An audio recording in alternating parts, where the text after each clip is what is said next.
शुरू अल्लाह के नाम से जो बड़ा मेहरबान नहायत रहम वाला है। अस्सलाम वालेकुम मेरी प्यारी यूट्यूब फैमिली, कैसे हैं आप? I hope all good.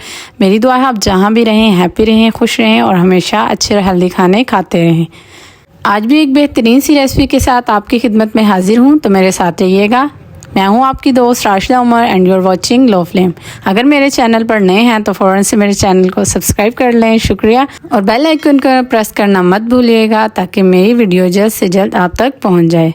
आज हम बनाएंगे कस्टर्ड की रेसिपी बहुत ही यूनिक स्टाइल में, तो मेरे साथ रहिएगा और वीडियो को मिस मत कीजिएगा।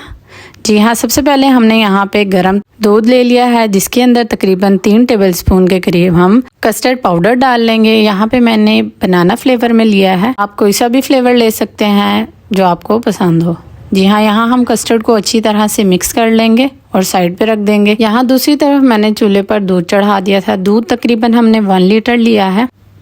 दूध को हमने एक दफ़ा उबाल लेना है। जब इसमें बॉयल आना स्टार्ट हो जाए, जो हमने कस्टर्ड का मिक्स बनाकर रखा हुआ था वो इसके अंदर ऐड कर देंगे। बस इसको आपने थोड़ा थोड़ा करके ऐड करना है और अच्छे से इसको पका लेना है। अभी आपने शुगर वगैरह इसमें नहीं ऐड करनी, जब ये थिक हो जाएगा उस टाइम पे हम इसके अंदर शुगर ऐड करेंगे। ये रेसिपी बहुत ही मज़ेदार और यमी है, तो इसको ट्राई ज़रूर कीजिएगा। ये देखिए जी, हमारा जो कस्टर्ड है वो थिक हो चुका है। अब बस हमने इसके अंदर चीनी ऐड कर देनी है। चीनी हम इसलिए इस टाइम पर ऐड करेंगे क्योंकि जब चीनी कैरेमल होगी तो ये क्रीमी फॉर्म में आ जाएगा। बस जी, यहाँ पे अब आपने डालनी है थोड़ी सी टेट्रा पैक वाली क्रीम। अगर आपके पास क्रीम मौजूद नहीं है तो आप इसको स्किप कर सकते हैं, कोई मसला नहीं है। बस अब फ्लेम को ऑफ करेंगे और इसको ठंडा होने के लिए रख देंगे। तो चलिए, इतना हम अपनी जेली की तैयारी कर लेते हैं। जेली के लिए मैंने यहाँ एक पैन के अंदर 2 कप के करीब पानी ले लिया है। इसके अंदर हम कोई सी भी कंपनी का जेली का मिक्सचर डाल देंगे। जेली हमारी जो है वो ज़्यादा टाइम नहीं लेगी, बस आपने इसके अंदर एक उबाल आने देना है और फ्लेम को ऑफ कर देना है।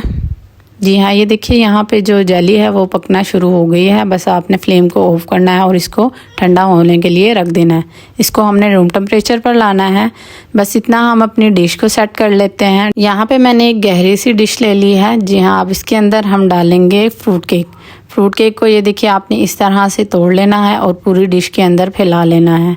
इसको अच्छे से सेट कर लेना है। किसी ग्लास की मदद से इसको अच्छे से टैप करें और फ्रूट केक की एक अच्छी सी लेयर बना लें। फ्रूट केक की एक अच्छी सी लेयर बन चुकी है।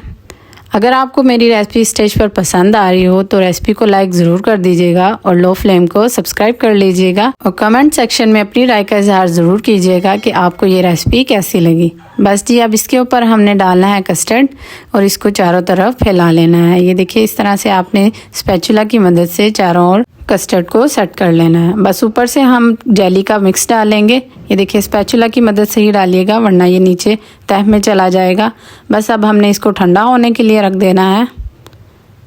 लीजिए जी, हमारा जो कस्टर्ड है वो रेडी हो चुका है जेली वाला।